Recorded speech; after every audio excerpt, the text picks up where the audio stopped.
The popular picture of the good old days is one of privileged peace, style, and grace. But underneath, something was wrong. It's hidden in this peaceful picture, a young millionaire and his mother being peddled through Palm Beach in the early 1900s. Look closely. The power behind the chair is black.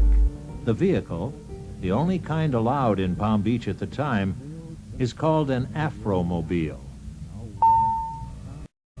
The indifference of the haves to the plight of the have-nots in America would disturb the peace of the confident years with protest.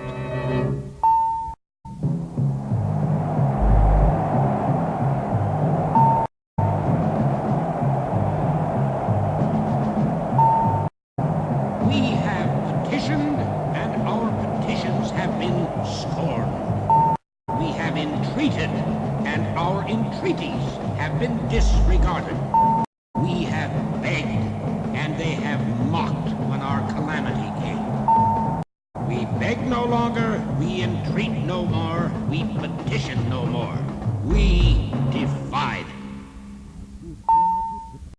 Jacob Reese. You cannot rob a child of its childhood. It is not safe. Not safe. Yet the robbery went on. The agony, the injury was real. This young coal miner is already bent and twisted from a life of hard labor, one of 2 million working children in 1900. Boys even younger spent their days in the dark as breaker boys, sorting coal from slate. Hunched over at the chutes, breathing coal dust 12 or 16 hours a day, 6 or 7 days a week. Others breathed lint, working 60 or 70 hours a week in cotton mills, some for 2 cents an hour. In the mills, it was the job of the foreman to keep the kids working with a pail of cold water. He threw it on them when they fell asleep at the machines. This was a kindness, the mill owners said. It kept down injuries, and it kept the machines running. They didn't have to be stopped as often to pull out a mangled hand. And there were injuries to the spirit, the hopelessness of ever escaping the mill or mine. Working from before dawn until after dark, they seldom saw the sun except through a grimy mill window. The promise has not been kept that every man should have an even chance to start with. The boy who steals 50 cents goes to the House of Correction. The man who steals a railroad goes free. The inequality of law and life in these times was stunning. A study made in 1890 showed that 1% of Americans owned more wealth than the other 99% combined. Other studies were easier on the rich. The 1% owned only half of the nation's wealth. Either way, a lot of Americans weren't getting their share of the pie. They did the work. Others got the wealth. There were a few efforts to limit the robbery. In 1869, a national 8-hour-a-day work law was passed. But it covered only government workers, and even then it wasn't enforced. Massachusetts passed a child labor law in 1876. No child under 10 could be employed. 30 years later, Southern mills were employing girls so small they had to stand on boxes to reach the machines. In 1890, the Sherman Antitrust Act was passed to limit the size of the voracious trusts who were devouring small businesses all across the land. 14 years later, there were so many trusts, a cartoonist drew an alphabet of them and complained there weren't enough letters in the alphabet to name them all. With a government of, by, and for big business, labor's answer was to organize, and when all else failed, to strike. The Great Strike of 1877 set the pattern. Management of the Baltimore and Ohio Railroad announced a pay cut. The workers, already reduced to poverty, struck.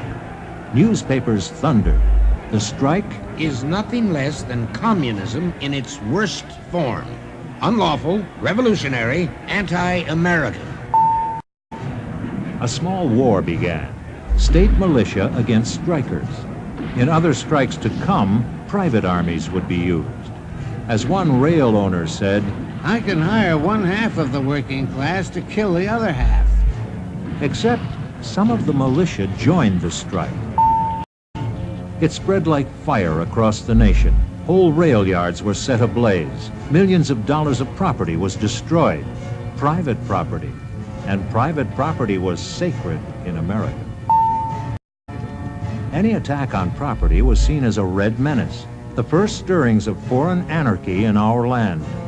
There was some basis for this fear. In 1886, a mass meeting of workers was called to protest Chicago police having fired on local strikers.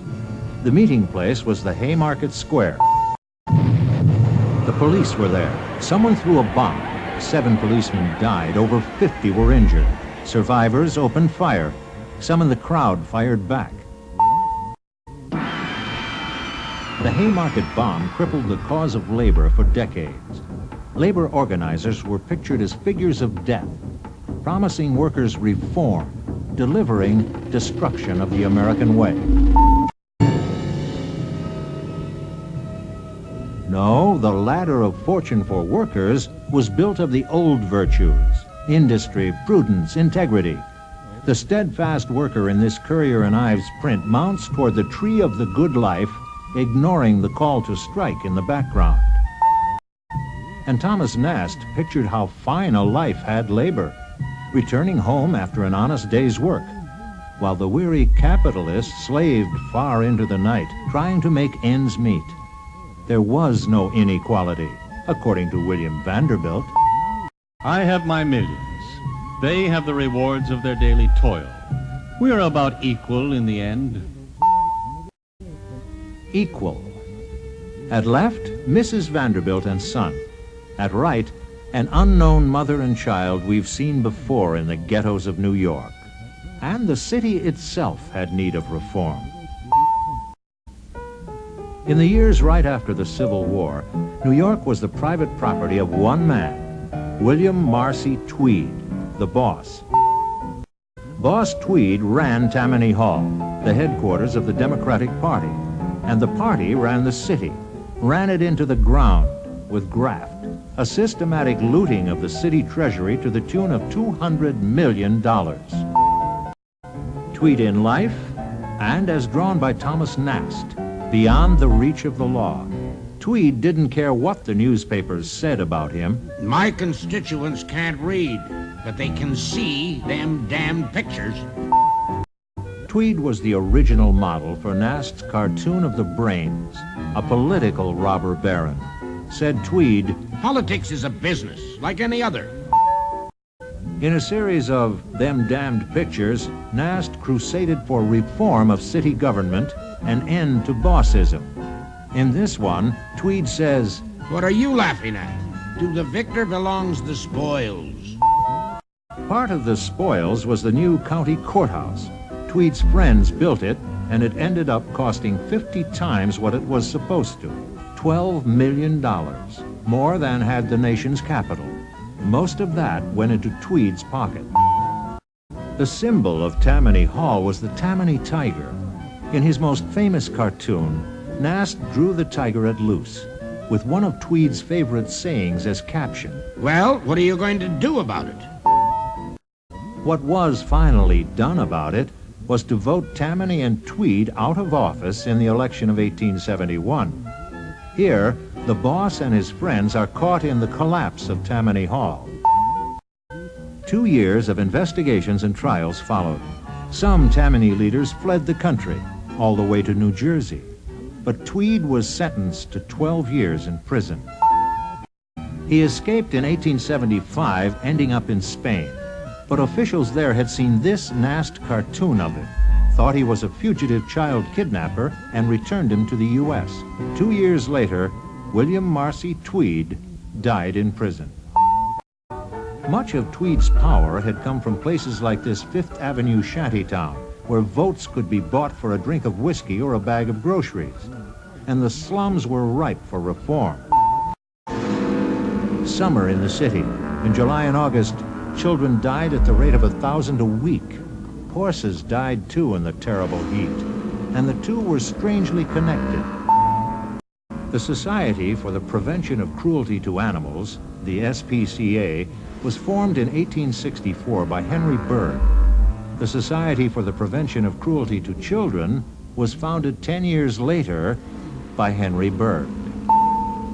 The reason? Mistreated children had to be brought into court as animals because at the time, the law gave no protection to a child. Women were at the front of many reform movements of the Confident Years, yet they themselves were little better off than the children they worked to protect. It was very much a man's world out there. If women had a place in it, it was at home, being obedient, idle, and decorative. At least, that was the popular idea. Yet 5 million women were working in 1900, many alongside children, many for little more pay than children. If married, her earnings, property, and children belonged under law to her husband. She couldn't go to court, sign a contract, or vote.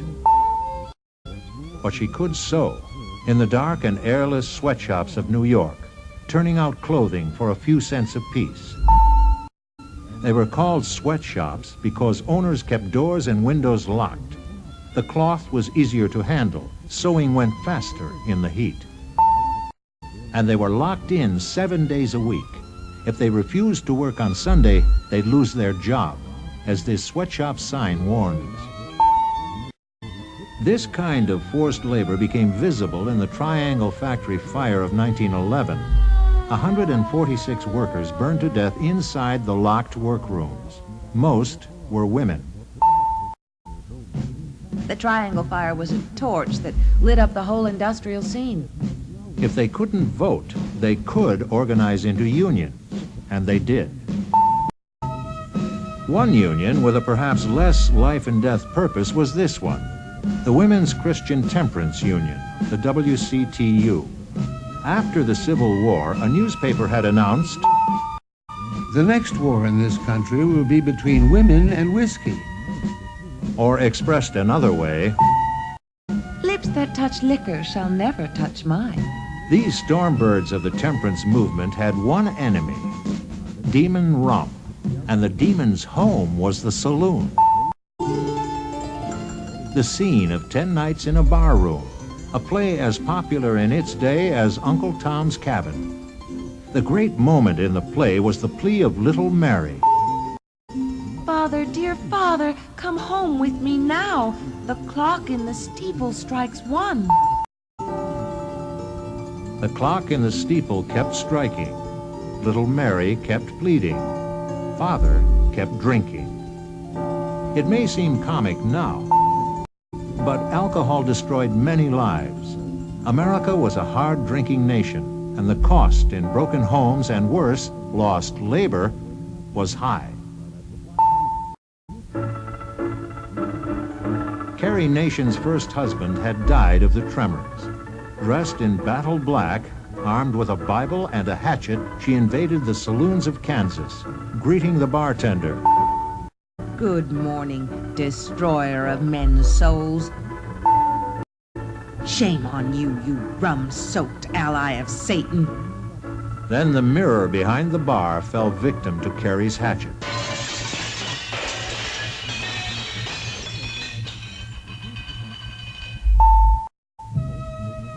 Another ally of Satan, at least as many saw her, was Victoria Woodhull, Mrs. Satan, as Nast shows her, wooing a wildly burdened woman with the promise of free love. Mrs. Woodhull ran for president in 1872. Her platform, radical at the time, reads like a list of many later causes.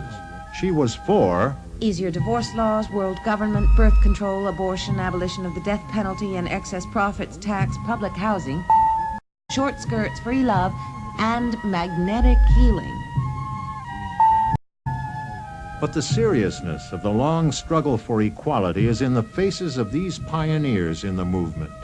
When this photograph was taken in 1888, some of these women had been working for 40 years for their own and others' rights. Victories would come beyond the Confident Years.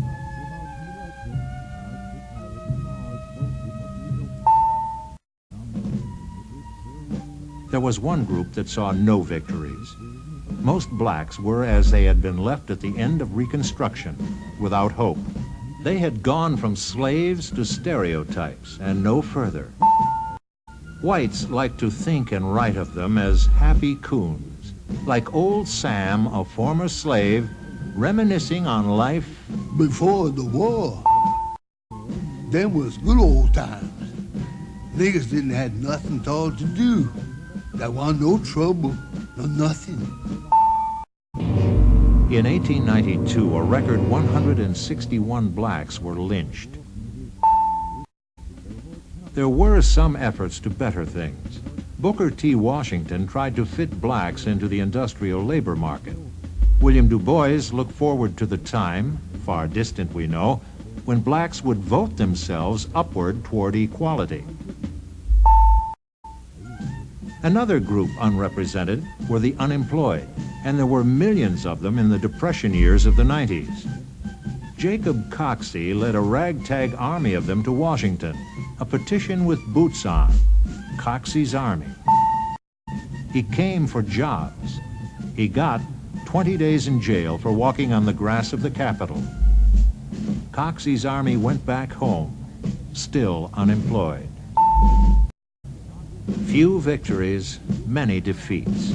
The children leading this parade in Lawrence, Massachusetts aren't out of school on holiday, they're workers out on strike.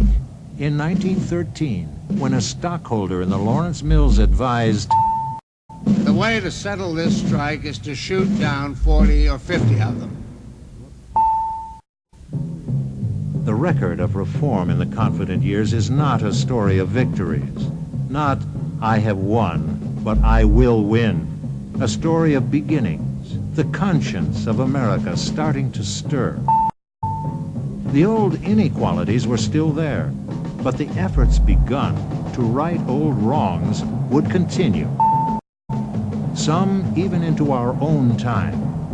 The real legacy of the Confident Years.